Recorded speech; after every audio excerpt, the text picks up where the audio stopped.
আজকে আবার ডিনারে আপনাদের জন্য নিয়ে এসেছি একটা দারুণ স্বাদের পনিরের রেসিপি। তার জন্য আমি এখানে 200 গ্রাম পনির এরকম ছোট ছোট কিউব আকারে কেটে নিয়েছি। কড়াইতে তেল বসিয়ে দিয়েছি। প্রথমে আমি পনিরগুলো খুব হালকা করে একটু ভেজে নেব। পনিরগুলো আমি ভেজে আবার প্লেটের মধ্যে তুলে নিয়েছি। এবার আমি একটা মশলা তৈরি করে নেব। এখানে আমি নিয়ে নিয়েছি বড় চামচের 1.5 চামচ মতো ভাঙা কাজু, 1.5 চামচ মতো চার মগজ, 1 চামচ পোস্ত আর 3টে কাঁচা লঙ্কা। এগুলো আমি একটা মিক্সির বাটির মধ্যে দিয়ে দিচ্ছি। এবার আমি এর মধ্যে দিয়ে দেব 2 চামচ টক দই। এবার আমি মিক্সিতে একটা স্মুথ পেস্ট তৈরি করে নেব। এবার আমি কড়াইয়ে পনির ভাজা তেলটার মধ্যেই ফোড়নে দিয়ে দিচ্ছি। আমি পনির ভাজা তেলটার মধ্যে ফোড়নে দিয়ে দিচ্ছি কিছু গোটা গোলমরিচ।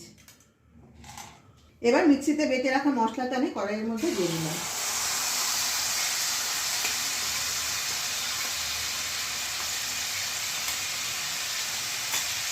মশলার বাটিটা ধুয়ে একটু জল দিয়ে দিলাম। এবার আমি গ্রেভিটাতে দিয়ে দিচ্ছি এই ছোট চামচের 1 চামচ মতো নুন, দিয়ে দিচ্ছি ওই চামচেরই 1 চামচ চিনি। এবার দেব 1 চামচ গোলমরিচের গুঁড়ো। ভালোভাবে সবটা নেড়ে নেব। এবার মশলাটা ভালোভাবে কষিয়ে নেব। এবার আমি গ্রেভির মধ্যে অ্যাড করছি একটু ফ্রেশ ক্রিম, যাতে গ্রেভিটার মধ্যে একটা স্মুদি টেক্সচার আসে। ক্রিমটা ভালো করে মিশিয়ে নিয়ে আমি এবার পনিরগুলো কড়াইয়ের মধ্যে দিয়ে দিচ্ছি। আমার রান্না প্রায় হয়ে এসছে। এখানে দিয়ে দিলাম সামান্য বাটার। সব শেষে দিয়ে দিচ্ছি সামান্য গরম মশলার গুঁড়ো। একবার ভালোভাবে নেড়ে দিলাম। আমার রান্না কিন্তু রেডি হয়ে গেছে। আমি গ্যাসের ফ্লেমটা এখন অফ করে দেব। ভিডিওটা ভালো লাগলে অবশ্যই লাইক, কমেন্ট আর শেয়ার করে আমাদের পাশে থাকবেন।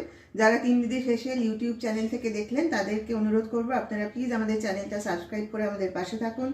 এবং যারা 3 দিদির হেসেল ফেসবুক পেজ থেকে দেখছেন তাদের কাছে অনুরোধ রইল আপনারা প্লিজ পেজটাকে ফলো করুন এবং লাইক, কমেন্ট, শেয়ার করে আমাদের আরও নতুন নতুন ভিডিও বানাতে উৎসাহিত করুন। সবাই ভালো থাকবেন। নমস্কার।